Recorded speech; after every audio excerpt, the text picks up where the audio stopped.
What is good, everybody? Welcome to another edition of the SB Nation NFL show. This is the look ahead. I am Rob Stats Guerrera from Niners Nation, and with me, as always, on a Friday from Blogging the Boys, RJ Ochoa. What's up, RJ?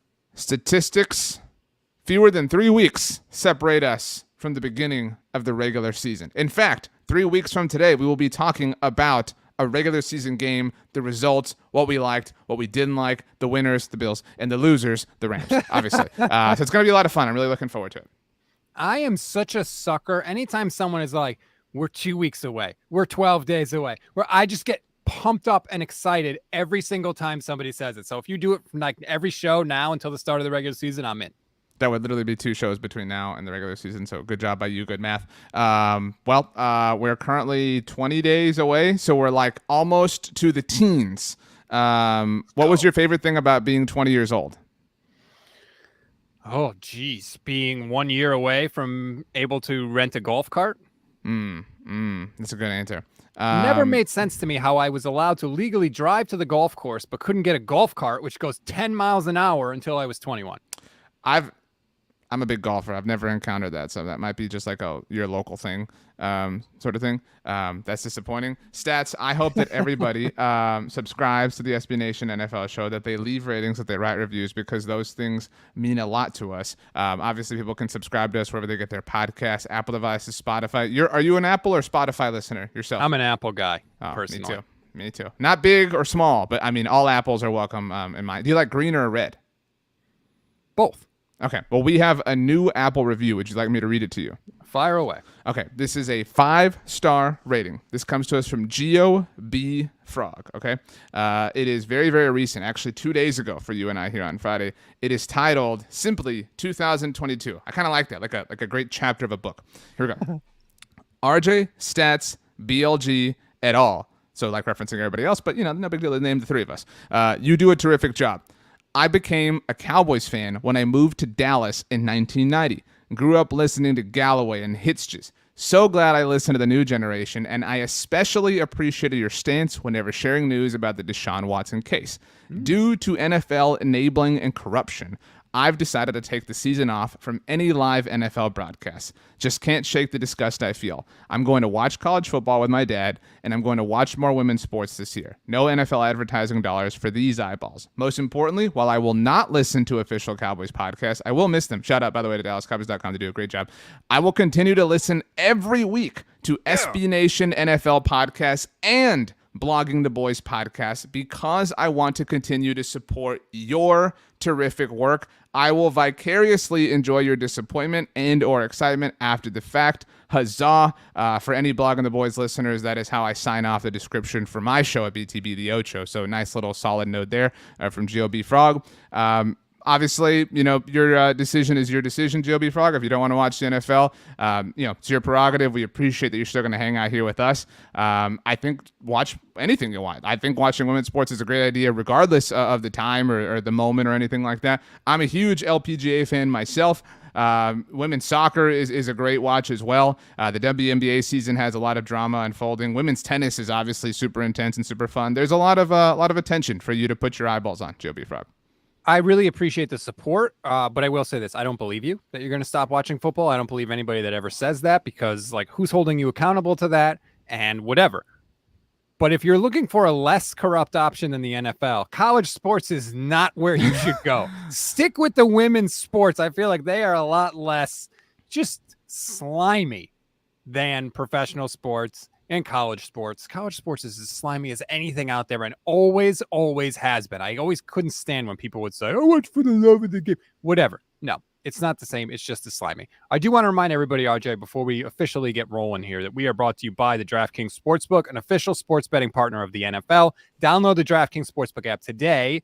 Use code SBNNFL for a special offer when you sign up. That is code SBNNFL only at DraftKings. So we're going to do 2 things on today's show. We're going to dive into the Deshaun Watson situation since we are the first podcast that's come on since that news became official this week. And then we're going to play a new game that I just invented. It's actually sweeping the nation, even though I just invented it, called Hot Take, Cold Truth. I will make a statement based on the headlines of the day, and then you and I will debate whether it is a hot take or a cold Truth. Are you ready? Maybe this is a league that Joby Frog can watch alternatively as opposed to the NFL. The hot take, cold take. Like, is that what it's called? Go. The HTCT. HTCTL. You got to say it fast. HTCTL. Okay, that's very difficult. I like, I don't do any like vocal exercises like red leather, yellow leather, but like, maybe I should so I can handle that. All right, let's get into, before we do the fun game, we'll get into the tough part of the show, which is the Deshaun Watson situation. There is no ruling by the arbitrator. They reached a settlement. It's 11 games. He was also fined a lot of money. And the Cleveland Browns decided that they were going to let everybody talk. They were going to let Deshaun talk. They were going to let Jimmy Haslam talk. They were going to let his wife Dee talk. They were going to let Andrew Berry, the GM, talk. And the more everybody talked, RJ, the worse this story got. So before I talk, I want to say, obviously it's not fun to talk about this. And obviously I get that people have some fatigue on this subject. And I want to say, like, I don't think I'm a wise or astute person. I certainly, as it relates to anything that I have to talk about professionally or we choose to talk about professionally, I make sure I've studied on the subject. I make sure I'm well aware of things as best as I can be. And so I would like to just shout out, Greg Rosenthal from NFL.com and the Around the NFL podcast. He has had an incredible stance on this. He has held the NFL accountable, and so have the other Around the NFL heroes on a property that is owned and operated by the NFL, which is a bold and brave thing to do. It shouldn't be, but it is nevertheless. Your old boss, Stats Mike Florio, he has held the NFL accountable, obviously on a lot of things. But here, Bear is riled up as well. I don't know if you can tell. I don't know what's happening outside, but he's not in the room, people. I'm doing my best. All right. So.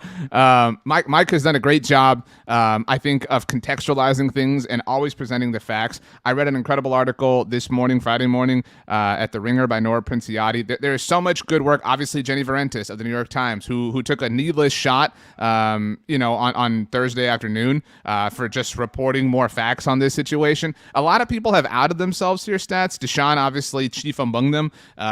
You could certainly put, I don't think you have to say that Jimmy and Dee Haslam and Andrew Berry, outed themselves yesterday on Thursday. I think the milk has been spilled at this point in time.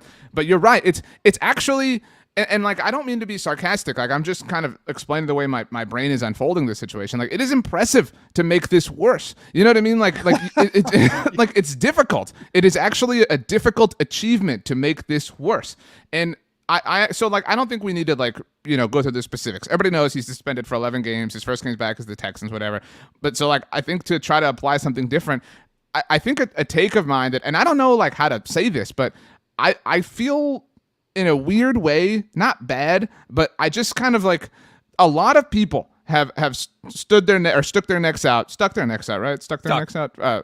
Deshaun here. Obviously the Browns, obviously his agent, obviously his personal trainer, obviously the NFL to a degree. And I find it astounding that he isn't even seemingly grateful for that. Right? It's one thing, it's a horrible thing, it's a deplorable thing to not care about the people who were harmed and impacted through this entire, to call it a situation feels so, like we're minimizing what happened here. But to come out and say what he did on Thursday is just it's no regard for how much everybody else has defended him and put their reputations on the line.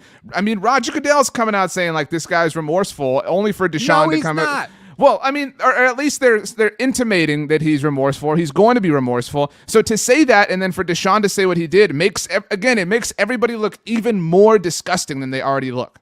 At the same time that the Browns put out a statement, supposedly from Deshaun Watson, that says, I regret my actions. I take full responsibility for my actions. He's up there in front of the media saying, I stand on my innocence. The whole thing is horrible. And then literally during the press conference, Jimmy Haslam is like, well, we got to keep in mind, he's a 26-year-old quarterback and he's a star quarterback.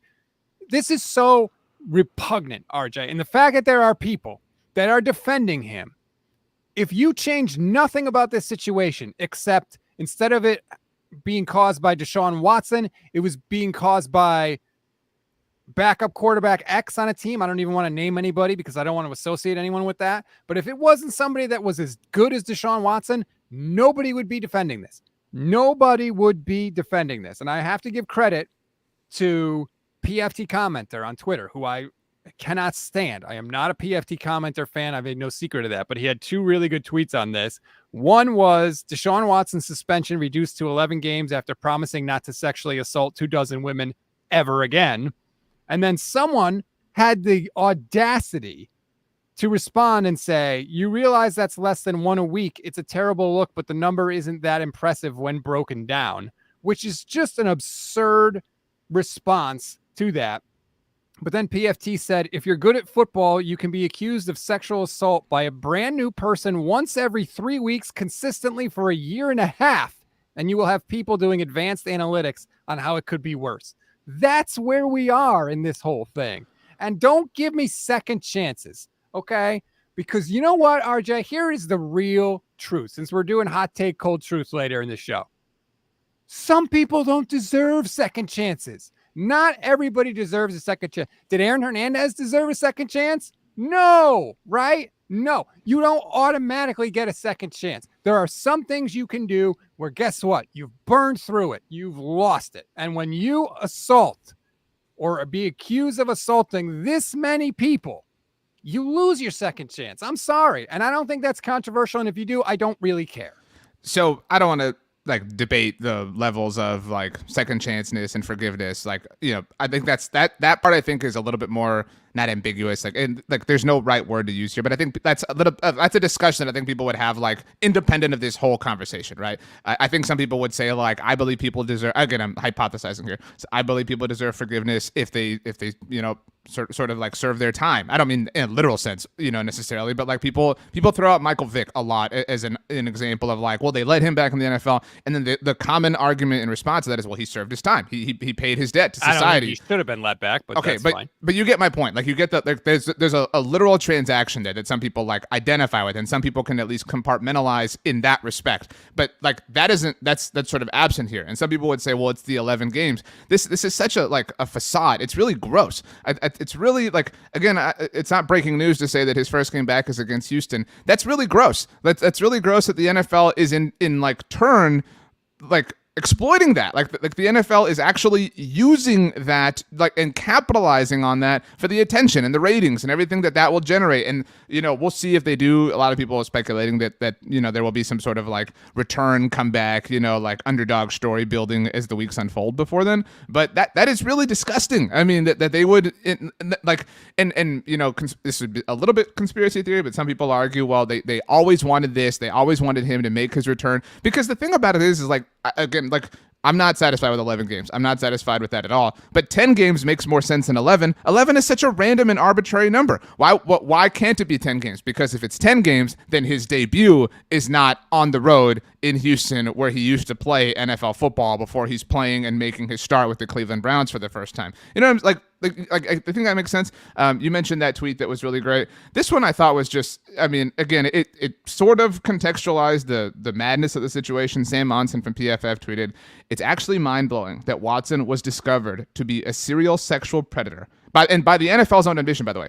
And when everything shakes out, is going to be over $100 million better off than he was when people thought he was a good guy." That is crazy. On a better team. I mean, he won. That's what I think. Maybe if we have to answer or put a label on why it's so frustrating, it's he won and the Browns won. There are surely, and I don't want to I hate making up hypotheticals. I really do. But there are surely some Browns fans, at least, that probably feel totally worth it. You know what I mean? Probably feel only 11 games. That's fine. We'll throw this season away. This year we'll see what everybody has to offer, blah, blah, blah. And 2023, it's going to be even more sick when we don't have to deal with this. No, that it's gross that there's a winner here and that it's that side. I mean, and I hate to line it up as sides, but there's such an obvious side here that is right and that is moral. And what bothers me is that the NFL is so abrasive with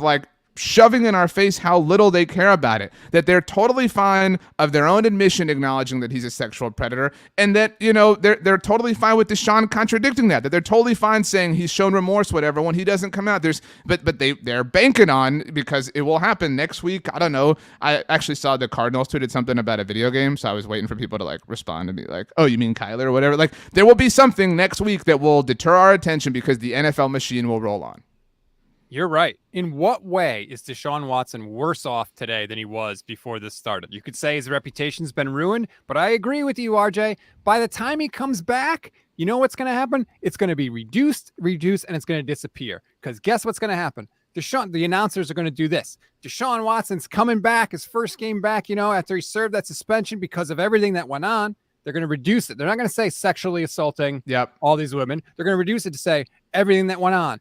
Off-field issues, or some euphemism that makes it more palatable than the fact that this guy was serially sexually abusing women for months on end, and the Houston Texans knew about it, and instead of stopping it, they gave him a non-disclosure agreement to give to the women. Like, that is a thing that happened here, and we're just going to forget about it. It's just going to go away, and that's it. Eventually, it's just going to be a footnote.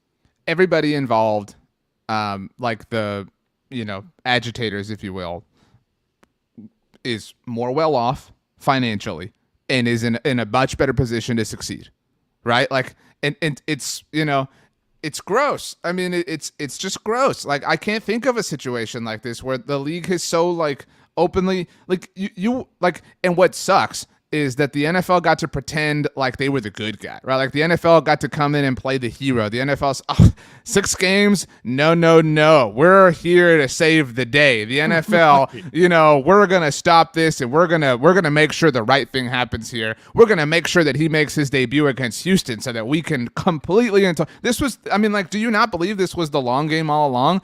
And again, like, I understand you've done a great job of contextualizing this as well, that the NFL didn't want to go to federal court. When has that stopped them before? Like, was the NFL afraid of federal court when it came to Deflategate? No. You know what I mean? Like, Right. like, suddenly all of a sudden now the NFL is like super afraid of federal court and having to go prove itself to defend itself on the way it believes in something. No, they wanted the PR from being the good guy. They sold out Deshaun to do that, even though Deshaun punked them. Deshaun and his agent, they won. They went into those negotiations with the Browns. They won. They pulled one over, and it sucks, but the truth of the matter is Deshaun outplayed the NFL here. He did, and I hate to say that. That's what makes it gross. He got paid. He got his money. He didn't really lose any of it. Again, if we're kind of speaking towards the larger picture here, he, quote unquote, only has to miss 11 games, and he gets to benefit from all the attention that's going to surround him, not just for his debut, but, you know, in the future. He's a star quarterback in the NFL.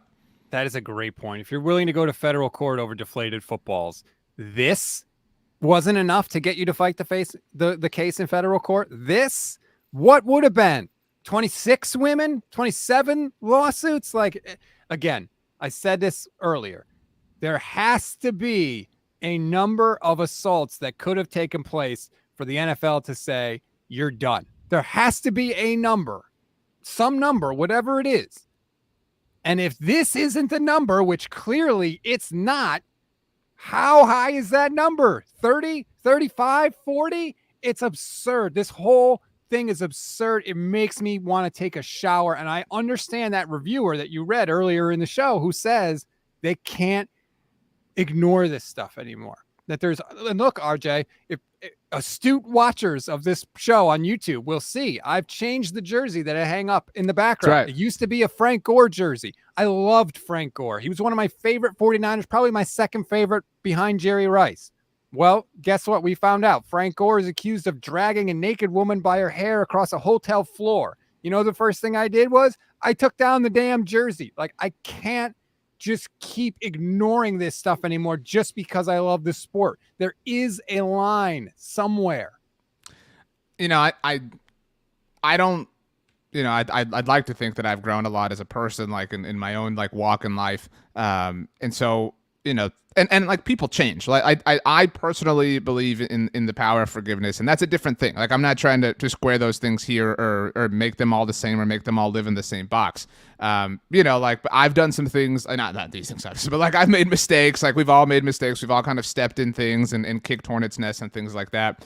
And so I totally get that. Like I get the journey of personal growth.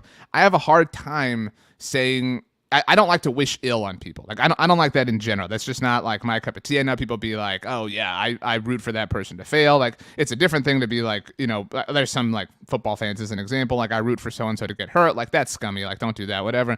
But there's a lot of people out there who are like, I hope the Browns lose every game. I hope this, I hope that. I have a hard time doing that. And I get it. Like I empathize with that emotion. But I mean, like and I'm speculating. I'm just like kind of pontificating out loud here. Did Amari Cooper ask for this?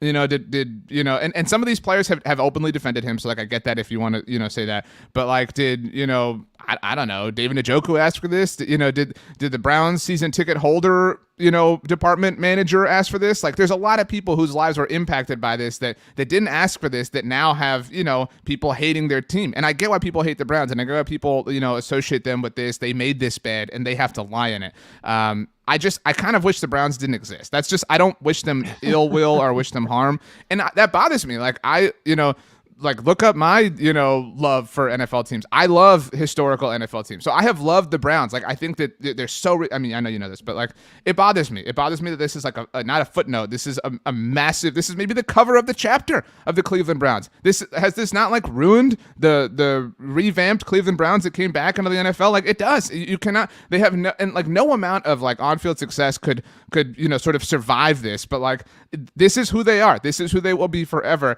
And if they don't have success, if Kevin Stefanski or Andrew Berry or Amari or Myles Garrett or whoever, if they have to go on to other teams, they will always be the people at the top at least, or whoever vocally supported him, who supported him. That will, I mean, this forever impacts a number of different people, and obviously the most important ones are the victims here. But I mean, it sucks. There's no other way to say it. It sucks.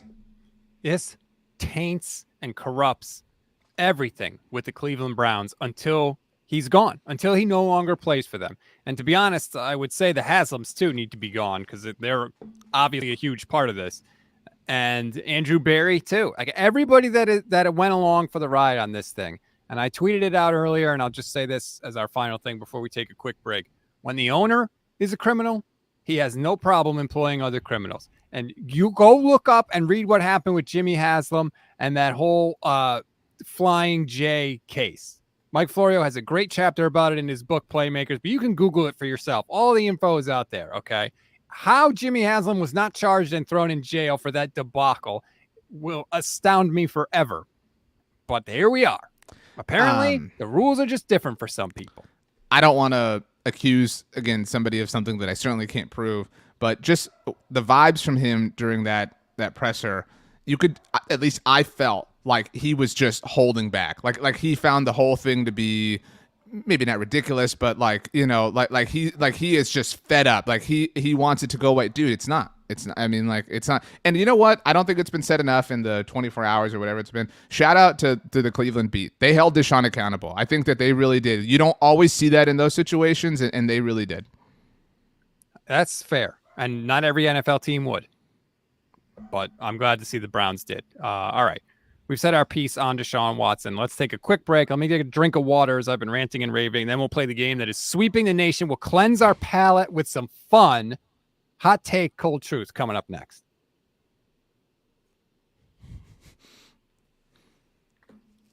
Don't chuckle, RJ. Are you keeping this in the YouTube audience is obviously watching this, but are you keeping this part in the podcast? You have to now. No, you have to, because I'm about to say something that you need to keep. So welcome back for the podcast audience, because now Stats has to keep this. I was telling him, because look, the way the sausage gets made around here is like we stream this on YouTube, but he has to clip some things out like for the podcast. But now you have to keep it. So congratulations to me. I outworked you and gamed the system. As you threw to break, how many podcasts have we done together at this point? Like 100? I don't know. We're very, very used to this, and we have like our routine, but it felt like we were on a radio show together. We'll be back after this. Oh, is your roof in need of repair? The the commercial was about to play in. It was really nice. So I thought that was a great joke about the roof repair, and you're a big radio guy, so I'm actually really insulted that you didn't answer. I do that every time. I always try to. It was a different. Yeah, we'll be back after this. It was very different. And again, you didn't laugh at the really awesome joke, so my feelings are hurt. As soon as I hear a really awesome joke, I'll laugh. All right, let's play the game that is sweeping the nation, RJ. Hot take, cold truth. I will read a headline and ask you a question about that headline, and you will tell me whether you think it is a hot take or a cold truth. Let's start in Tampa Bay. Well, define what those things are. I mean, I think everybody knows. Like, hot take meaning just, a crazy thing that people throw out there for attention, or a cold truth meaning like something that legitimately can happen or is valid. Is that acceptable? Sure. All right, here we go. Let's start in Tampa Bay because there are some strange things happening with the Bucs. Very, very strange indeed. Tom Brady originally was going to take a random 10-day break in the middle of training camp, but the Bucs wanted you to believe that everything was okay. Everything was normal. This was all planned. Don't worry about it. Todd Bowles got asked about it this week, and all of a sudden he said, well, I don't really know when Tom Brady's going to be back for sure, but I'm not worried about it. RJ, Tom Brady has never, ever done this before. And, oh, by the way, all this started the day after all the tampering stuff came out with him and the Dolphins. So, hot take, cold truth. Tom Brady is never, ever, ever returning to the Tampa Bay Buccaneers. Definitely a hot take, Stats. Like, you feel more passionate about this than maybe anybody I know. I will admit it's very weird. It's very strange. It obviously contradicts with Mr. Like, I relish every opportunity to get better. Yep. This and that, blah, blah, blah. But I don't know that I don't know. I think we just don't know. Like, there's no precedent for this. Certainly no precedent with Brady specifically. It is strange. I can't offer like a logical, reasonable sort of answer as to why this is the case right now. But if we just like explore the hypothetical branch, so like say Tom Brady never returns to the Bucs, right? He walks away, right? Right? Like that's what you're kind of pontificating about. So like, does he go work for Fox this year? Like is that what happens? Like, because he's got a team, you know what I mean? He's doing football one way or the other here this year, like whether it's for the Buccaneers or for Fox. And so like, and I'm not saying like, if Tom Brady wants to go call games for Fox, I'm sure they move heaven and earth to make it happen. But like Fox is already like, we're at the time of year, like everybody's announcing their teams.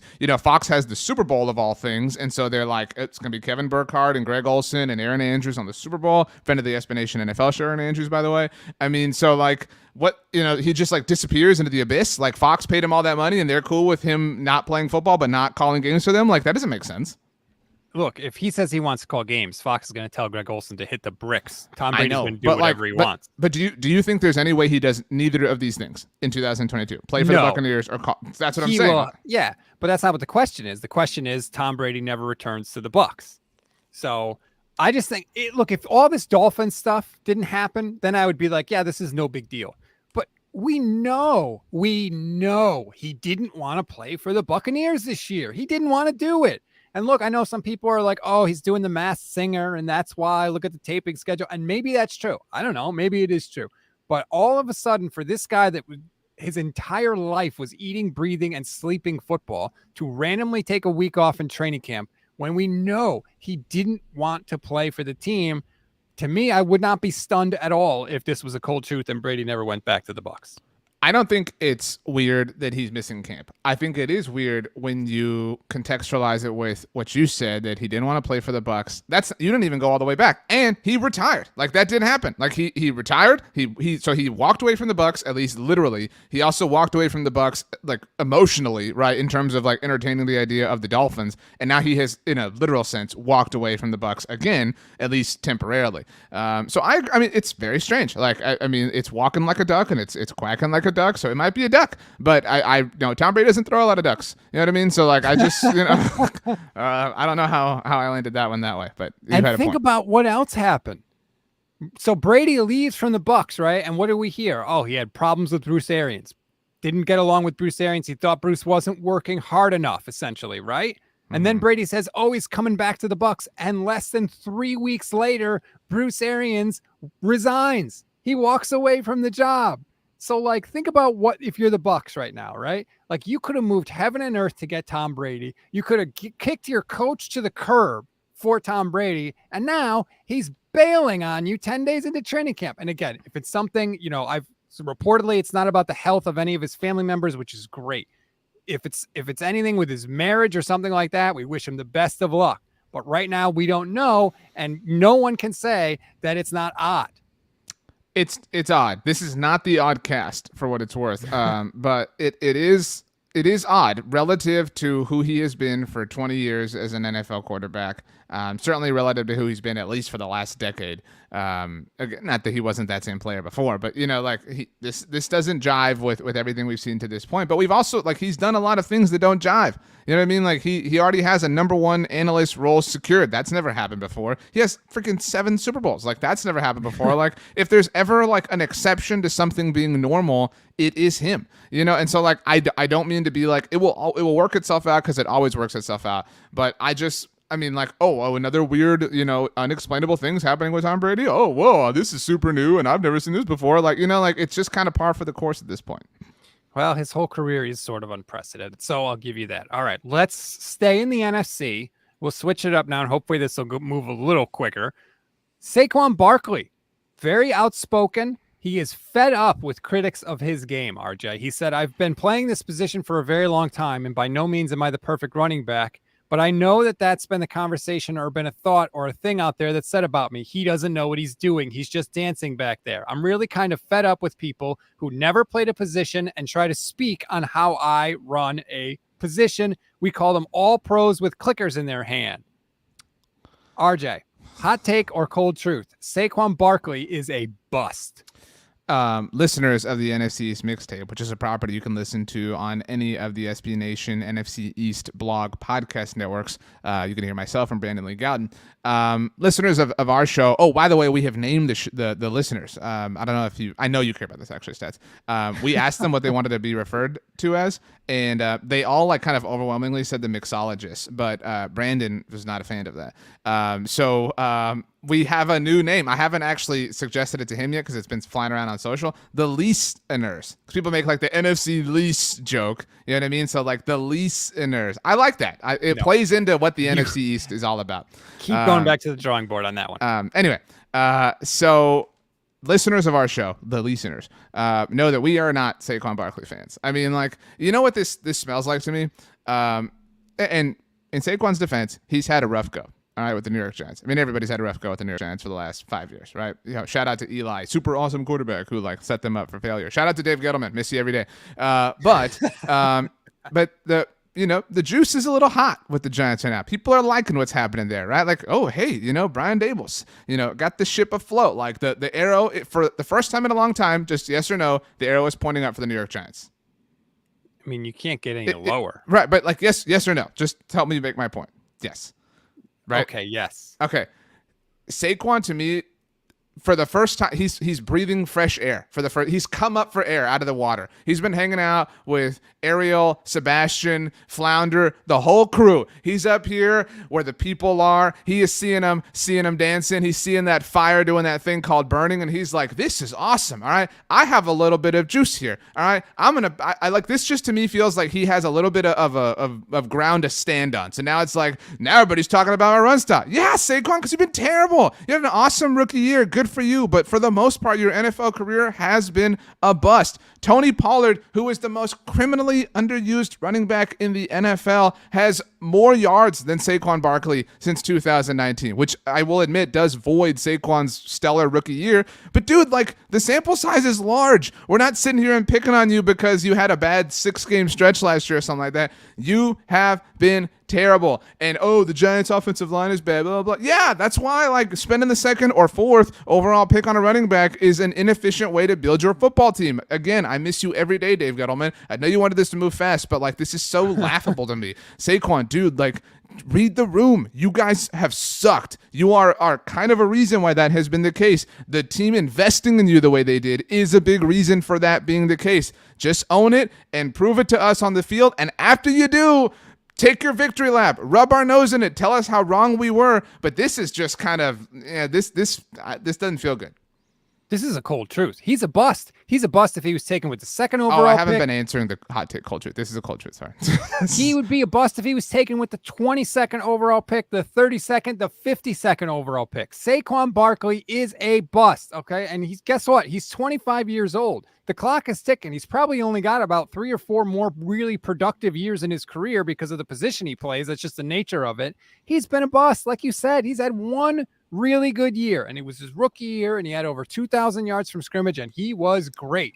But guess what? If you told the team that drafted him, you're going to get one great year and basically nothing else, they would say it's a bust, and they wouldn't pick that guy. It is clear. And the fact that he has rabbit ears and he's hearing all this stuff now, it's not going to get better for him. He's got to have like 3 or 4 really good years to not be labeled a bust at this point. Well, good thing that is known to happen at the running back position, to have the better part of their careers later on.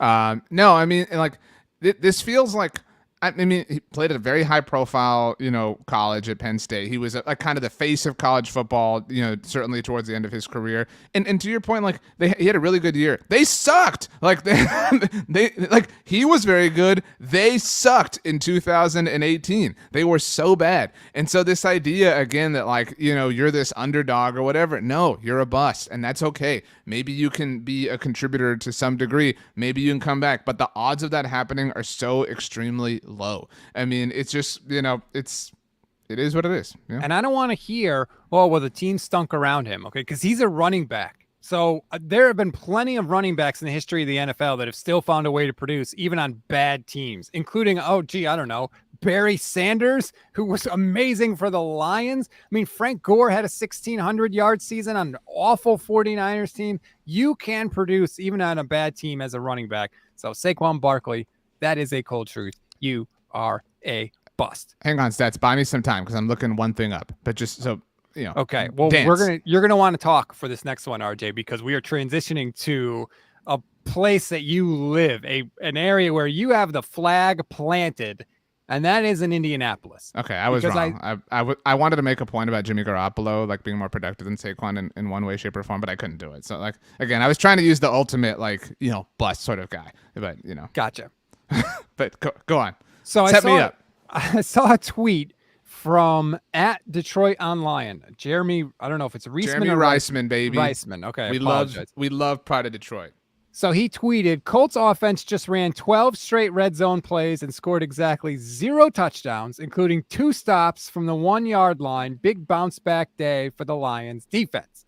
I know that you are no fan of the Indianapolis Colts, RJ. You would think that they'd be able to score, I don't know, at least 1 touchdown in 12 plays. Hot take or cold truth? The Colts will have a bottom 10 offense this year. I don't often ask for credit. All right. I'm going to demand it. All right. Because, and let me be very clear here, I hate the Colts. All right. But I respect them as people. All right. I respect Frank Reich. This is like, you can, like, we talked about the Browns earlier. Like, everybody hates them in like a very unique way. Like, getting to football, there are things we hate and we think are dumb and stupid and silly. But these are still good people. At least the things I've sort of read and heard from obviously from Frank Reich over the years. I'm a big Frank Reich fan, but man, they are big time losers, like huge losers. Like, this is sad, and it's training camp, it's joint practices, no need to freak out, no need to whatever, but they got worked by the Bills' second team in their first preseason game. The Colts starters did. They obviously couldn't score a touchdown here against the Lions. No offense to the Lions, but I mean, this, like, before you could have at least been like, hey man, the Bills have a deep roster, whatever. No. This is the Lions. This is what it is. Like, sometimes something happens in the NFL or sports, and like like, I'm sure you felt this way. Like, you're like, I thought that all along. Like, I saw that coming a mile away. How did nobody like feel that way, or whatever the case may be? Like, it never made sense that just because they like Indiana Jones idol swapped Matt Ryan for Carson Wentz, like, boom, like vintage Peyton Manning Colts offense with Marvin Harrison, Reggie Wayne, and let's just throw in Edgerrin James is going to be back. Like, they remind me of the Cowboys. Jonathan Taylor had an amazing year last year. He's not going to regress to the mean at all. He's just going to be amazing. He's just going to run for 2,000 yards. It's just going to happen. No, of course it's not going to happen. And I'm not even like positing that this wouldn't be happening with Carson Wentz. All I'm saying is this proves what I was saying, that Carson was not the only problem there last year, but they sold him down the river. They made it seem like Carson was a plague that they were victims of. How dare the mighty Indianapolis Colts franchise have to weather the mean, bad storm that is Carson Wentz, that they totally didn't sign up for and pay to do themselves. Losers. And the chickens are coming home to roost. I've used several analogies here, but I'm obviously worked up about it. I'm so sad to see them in such a pickle. So it's a cold truth. Oh, yeah, I'm really bad at this game. It's a cold truth. Yeah, they are. I don't know. Bottom 10 is hard, dude. I mean, you can't go on that whole rant and then say it's a hot well, take. I think they'll be bad. And so, it depends how you define this.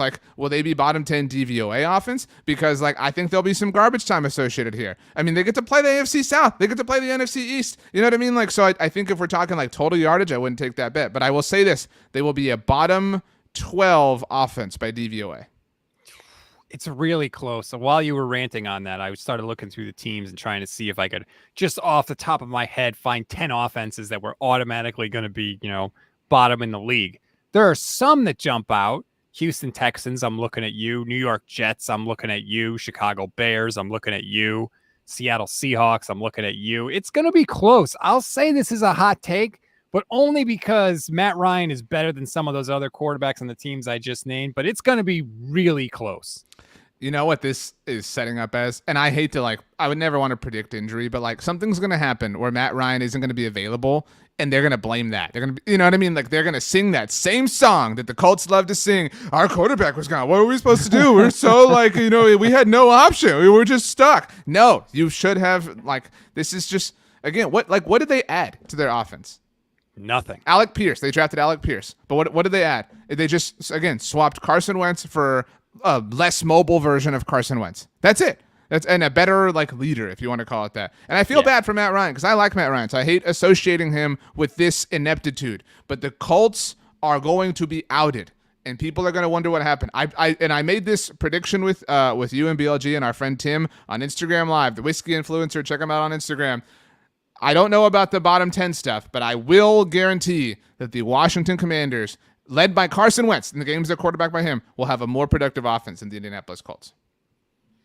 I don't know why you're on I understand because I have things I believe in and I stand up for them stats. I wish I could say the same for you. It's one thing to say Carson Wentz wasn't the only problem in Indianapolis. That's fine. But then you're also pivoting to now Carson Wentz is still somehow underrated. Carson Wentz is somehow good. He's not. I think the Washington, he has Terry McLaurin. If we look at these two teams, if we look at Indianapolis and Washington, who has the best receiver? Oh, Washington. Right. Who has the best secondary receiver?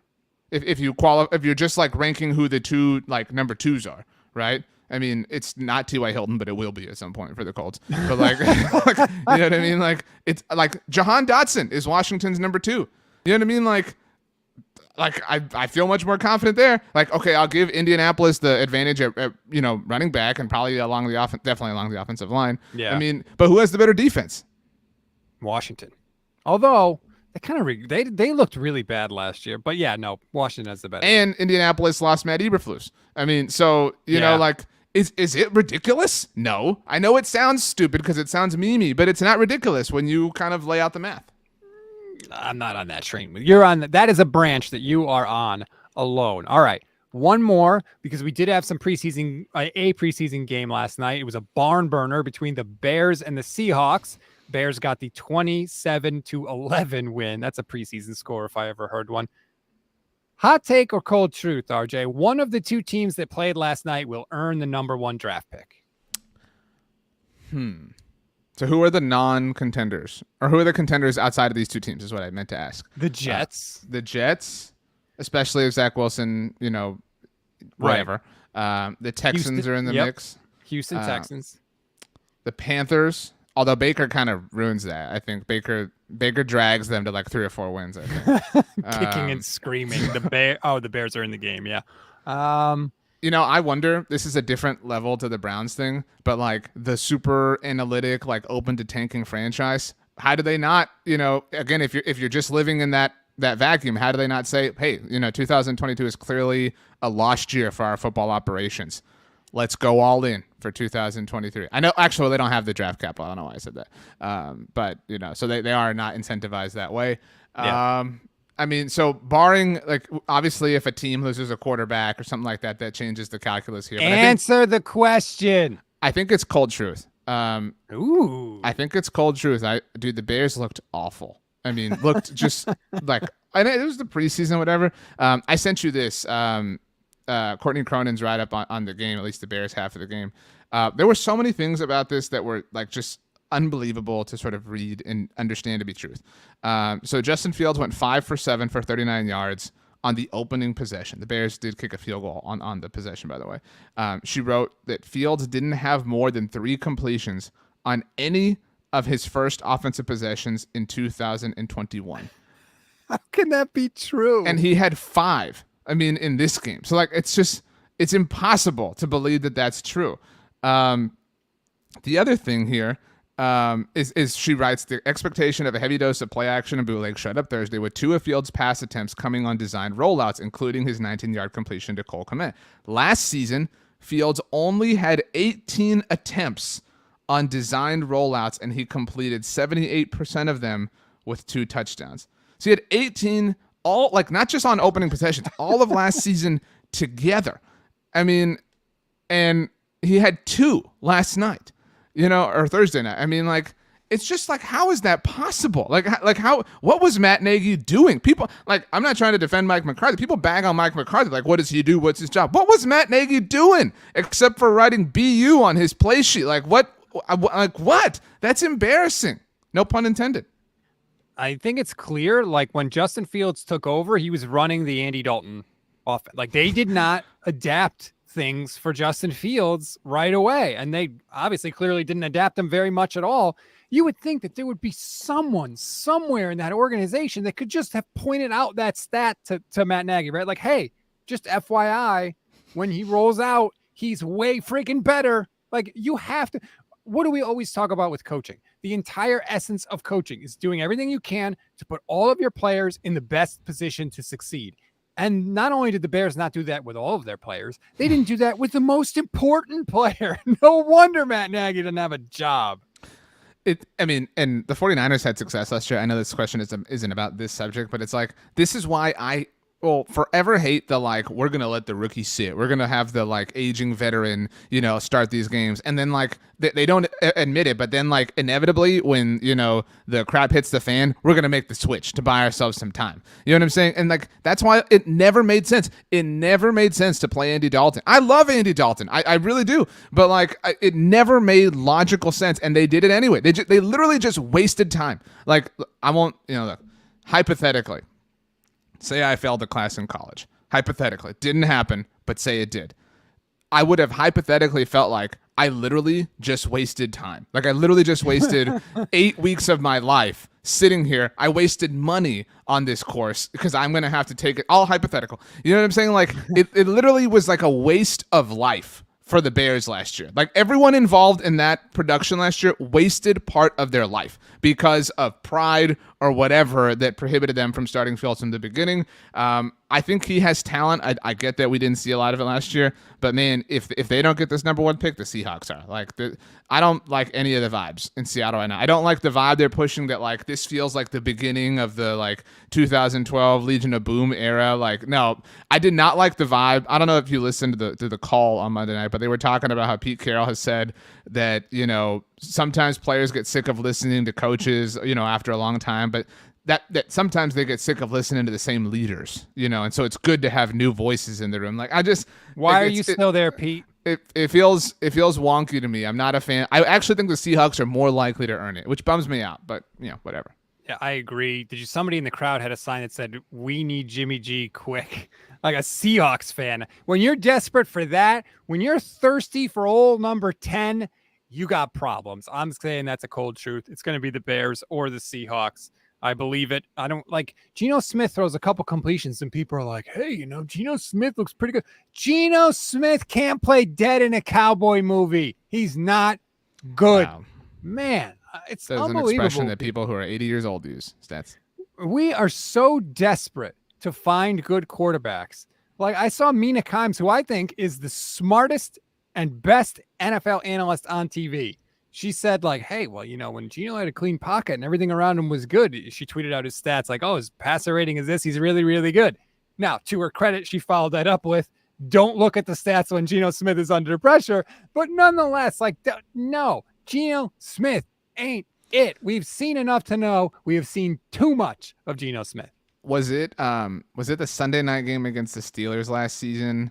Or it might have been a Thursday night game. You might remember better than I, but there was a moment where Geno got the ball. Like, I don't know. Again, I don't remember the exact situation, but down 4, down 5, like opportunity, touchdown wins the game was basically the point. And like, football Twitter is alive in those moments. Like, okay, let's see it. Here we go. Literally like disgusting interception. Like, it was a miscommunication with the receiver. Right. But still, like it like attacks the point that like this could be different. This could happen. And I love Geno. I would love to see it happen. I would love to be proven wrong. It's just the formula here. Name anything that you feel great about with the Seahawks. DK Metcalf, but even like people like not everybody like loves the DK. Feel great about it? No. Yeah, I mean I feel pretty good about DK. I feel pretty good about Tyler Lockett, but like I don't feel great about anything here. It's just agreed. Bad vibes. Yeah, I totally get it. It's sort of weird that Geno Smith lost his starting job because a teammate punched him in the face. Like, Geno Smith's had a weird career. Remember, he was supposed to be drafted on the first day of the draft, didn't get drafted, left, and was all upset and left the draft. Then he ends up with the Jets, plays a little bit, has, up and down success, and then IK and Impali punches him in the face. So Ryan Fitzpatrick starts and he has a great year. I mean, it is an amazing sort of thing when weird coincidences like that happen, like weird Pandora's box butterfly effect moments. I think about very quickly. Everybody remembers Tony Romo getting hurt in Seattle, of all places, in the preseason, which opened the door for Dak Prescott. That only happened, or that only was available to happen, because now Cowboys offensive coordinator Kellen Moore broke his ankle a few weeks prior during training camp. So, like, if that doesn't happen, the Cowboys are trotting Kellen Moore week 1 out against the Giants, and we never maybe even see Dak Prescott. So, fate can be a funny thing like that. Talking about Pete Carroll and how long he's been in Seattle, I'm going to leave you with a trivia question, RJ. There are 6 NFL head coaches that have been with the team for 4 years or more. Only 6 in the entire league. Can you name them? So they've accomplished at least 4 seasons, or coached for at least 4 seasons with their team. Yeah, right. So they're not entering year 4 is my point. Like Matt LaFleur is entering year 4. So so Pete Carroll, Bill Belichick, Mike Tomlin, and Andy Reid. I forgot about Mike Tomlin. Okay, so there's 7. There's 7. So I have 4. 4 of 7 I have. Hang on. You're lucky I can edit this out for the pod. I don't want you to. You have to. Kyle Shanahan. Yep.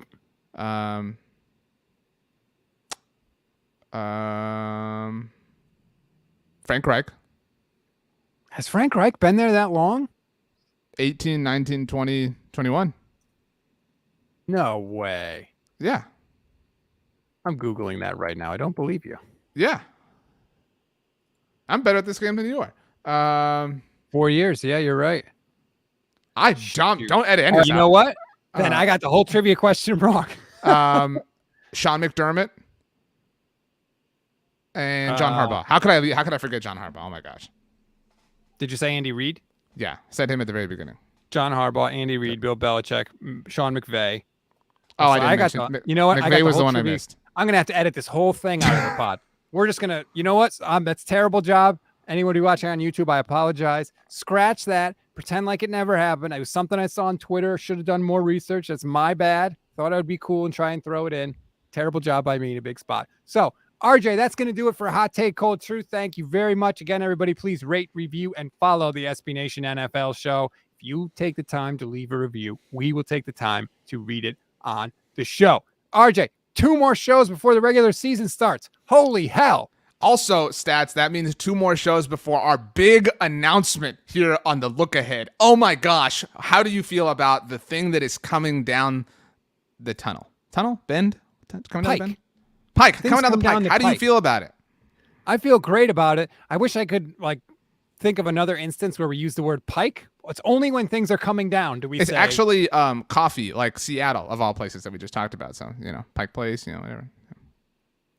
All right, that's going to do it for us, everybody. Have a good Friday. Have a good weekend.